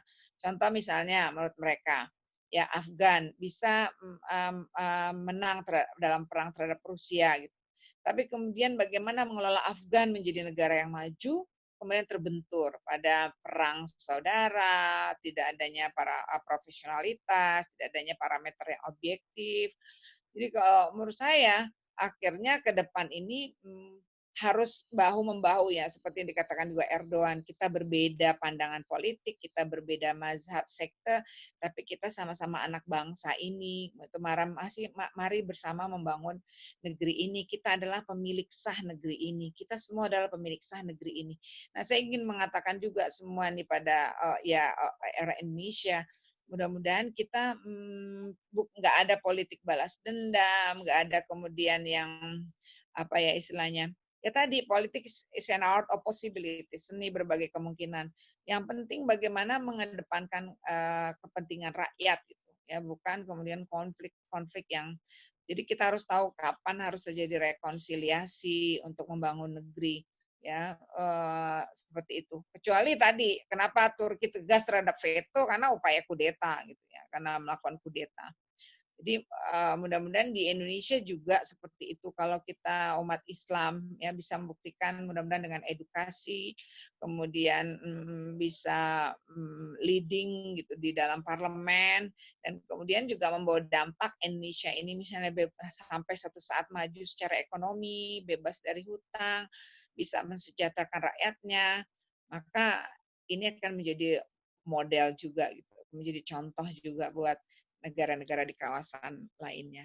Seperti itu, Irfan. Jadi mudah-mudahan kebangkitan Islam itu nggak berhenti hanya pada slogan, bukan hanya sekedar pada kebanggaan pembebasan Hagia Sophia. What's next? Gitu. What's next? Setelah itu apa? Gitu. Harus diingat tadi Erdogan yang mengatakan it's just the beginning. Gitu. Ini hanya permulaan. Ke depan masih ada tantangan-tantangan yang besar. Buat Turki juga masih banyak tantangannya. Persoalan Suriah itu persoalan yang rumit. Makanya Turki terus menjalin hubungan dengan Rusia. Karena Rusia juga salah satu kunci pemain, aktor pemain juga di Suriah gitu ya. Karena dukungannya untuk Bashar Assad. Nah itu Turki tuh. Jadi nggak segan-segan juga untuk kemudian bagaimana caranya nempel terus Rusia untuk bisa kemudian menghentikan bantuannya dia buat Bashar Assad, tetap tujuannya Turki new election, new presiden, dan kemudian pengungsi bisa balik ke Suriah. Sekarang juga dengan dia ke Libya menunjukkan ya keberpihakannya pada satu front ya terhadap front yang lain. Nah, sekali lagi untuk menunjukkan bahwa terlepas dari resiko Turki berani mengeresiko untuk berperan aktif, agresif, menjadi leader di kawasan. seperti itu, dan untuk mengembalikan juga kejayaan Turki Utsmani dalam bentuk paradigma baru. Jadi kalaupun ada semacam kekhilafahan, itu adalah dalam bentuk dalam versi baru, blok Islam gitu. Dan mudah-mudahan Indonesia masuk dalam blok itu untuk menjadi satu dari kekuatan ya 5 kekuatan besar dunia, bukan tidak mungkin, bukan berarti kekuatan kelima nih Muslimnya. Bisa jadi kembali pada kejayaan yang siklus 7 abad gitu. Ya, siklus 7 abad bahwa dunia Islam yang menjadi leader lagi, ya, menjadi leader, menjadi pemimpin dunia seperti itu, ya. Itu Irfan. Ya, baik Bu, ada catatan dari Dr. Bram nih, mungkin kalau ada literatur Bu yang berbicara tentang post-Islamis, karena kan memang nih kita sedang sedang maju jalan gitu, transisi mungkin dari Islamis ke post-Islamis, ya karena tadi benchmark Ak-Party, kemudian Ak-Party kemudian di Tunisia dan tadi Aljazair itu kan kita itu negara-negara yang mengalami ekstremisnya lebih awal dibanding Islam politik di Indonesia ya. PIS itu sampai dikudeta. Turki dari mulai zamannya Al-Refa, Barkan ya, terus Tunis juga begitu. Bahkan dari tahun kalau Turki dari tahun 69. Berdirinya milik 1969. Kemudian milih Selamat Partisi, milih Nizam Partisi, milih Selamat Partisi, Refa Parti, kemudian Fazilet sampai akhirnya Saadet ya dengan AKP ya. Itu benar. Di Tunis juga dari tahun 70. Tunis kan juga mukodimahnya revolusi di mana? Revolusi di Arab Spring kan juga pemicunya ada di Tunis. Kemudian Aljazair kita cerita zaman FIS ya, menang pemilu kemudian dikudeta. Ya, ini ada 3 negara yang mungkin yang tadi Bu Sita bilang sebagai ya role model lah, ya pergeseran dari mungkin Islam politik yang benar-benar kanan jauh gitu ya. Kemudian dia tarik ke tengah, ketemu di konstitusi dan yang dalam istilah terminologi akademis sebagai post-Islamis lah Bu ya, sebagai post-Islamis. Walaupun teman-teman mungkin di kalangan awam belum memahami post-Islamis ya, tapi mungkin nanti Ibu bisa ngasih referensinya atau sedikit Bu, teori dikit lah Bu tentang post-Islamis nih Bu. Iya. Sebenarnya tadi ya, masalah yang saya bilang pendulumnya itu ada pergeseran ke tengah dan pengertian ya, sebenarnya Islam sendiri umatan wasatan ya, masalah umat yang pertengahan. Jadi bahwa Islamis itu sebenarnya sama, tujuannya sama semuanya, bagaimana menghidupkan kembali nilai-nilai Islam, kebangkitan Islam. Cuma kalau Islamis itu lebih sifatnya mungkin adalah frontal, kemudian dari segi ini ya, dari metodenya. Kemudian dari segi ini adalah misalnya mengutamakan jargon, kemudian idiom-idiom Islam itu harus yang muncul seperti itu ya. Tapi kalau post-Islamis itu dia lebih pada substansi. Sebenarnya perbedaan itu aja, sama, nafasnya sama gitu Islam. Dan menurut saya bagi-bagi peran aja. Karena kita juga butuh sebagai kekuatan-kekuatan politik di Indonesia, kita juga butuh dari civil society dan aksi 212 dan seterusnya. Ya itu memang koridornya, no problem gitu. Memang harus juga muncul seperti itu. Tapi political society-nya, parpol-parpol, ya harus juga bermain yang sehingga kemudian bisa melindungi mereka yang ada di civil society gitu ya. Jadi artinya saling membutuhkan lah, saling membutuhkan. Siapa yang bermain, kalau kata Erdogan dan juga Erbakan kan, kalau bukan orang-orang baik yang mengisi panggung politik, maka dia akan dipenuhi oleh orang-orang jahat seperti itu. Jadi harus ada juga yang bermain di political society, selain memang ada yang di ormas, ya seperti itu. Jadi civil society juga bagian penting dari kekuatan politik di Indonesia, gitu. Selain birokrasi, civil society, kemudian juga political society, semua adalah menjadi parpol ya, political society adalah parpol. Itu juga harus menjadi kekuatan. Jadi kalau menurut saya parpol, walaupun pesannya misalnya AKP, kesannya dia nggak ada bau-bau Islamnya, nggak bicara Islam, tapi misalnya dia datang, dia acaranya Hayrat Foundation. Sekte-sekte tarekat di Turki kan banyak sekali gitu ya. Dan ternyata ada orang-orang AKP itu rata-rata adalah anggota tarekat, termasuk Erdogan, ya anggota-anggota tarekat mereka. Sebagai individu mereka anggota tarekat. Tapi ketika mereka di parlemen atau apa, mereka tidak bicara yang kemudian menonjol-nonjolkan hal itu gitu ya, menunjukkan spiritualitas mereka sebagai tanda kutip dagangan gitu di dalam panggung politik, karena yang didagangkan oleh mereka adalah profesionalitas, kemudian kebecusan mereka untuk ngurus rakyat kayak gitu ya. Kalau misalnya dia sebelumnya adalah misalnya menteri, maka dia akan bicara tentang track record dia sebagai menteri di distriknya dia. Itu yang mungkin kita ini. Jadi Islamnya dia, spiritualitas dia adalah urusan dia dengan Allah gitu. Tapi urusan dia dengan rakyat adalah dia becus nggak ngurusin rakyat gitu. Kadang-kadang kan kita jadinya terbalik gitu. Kadang-kadang yang ditonjol-tonjolkan adalah keislamannya dia gitu ya. Tapi semuanya adalah muslim yang baik, yang tadi bahkan anggota tarekat seperti itu. Itu Irfan. Ya. Baik Bu, terima kasih karena sudah jam 3, sudah kurang lebih 1,5 jam lebih, hampir 2 jam kita diskusi dengan Bu Sita. Ya, nanti yang teman-teman yang belum bisa join di Zoom nanti bisa akses di mana? Akses di Facebook yang Posting dan di channel YouTube-nya. Setelah ini akan segera di-upload karena tadi ada untuk live-nya kita kendala di YouTube, ada kendala di teknis gitu kan, jadi nanti langsung kita upload Zoom. Tadi juga udah banyak yang minta karena ada yang banyak yang tidak bisa hadir full, jadi minta langsung di-upload di YouTube-nya ya, Zoom record-nya ya. Alhamdulillah tadi diingatkan oleh Bu Nawai ya, record-nya gitu kan. Alhamdulillah sudah ke-record, nanti bisa kita share kembali di link YouTube-nya Gaspolting. Jadi tadi beberapa poin. Channelnya apa tuh? Adik saya nanya nih channelnya apa katanya. Gaspolting channel. Ya, Gaspolting channel ya.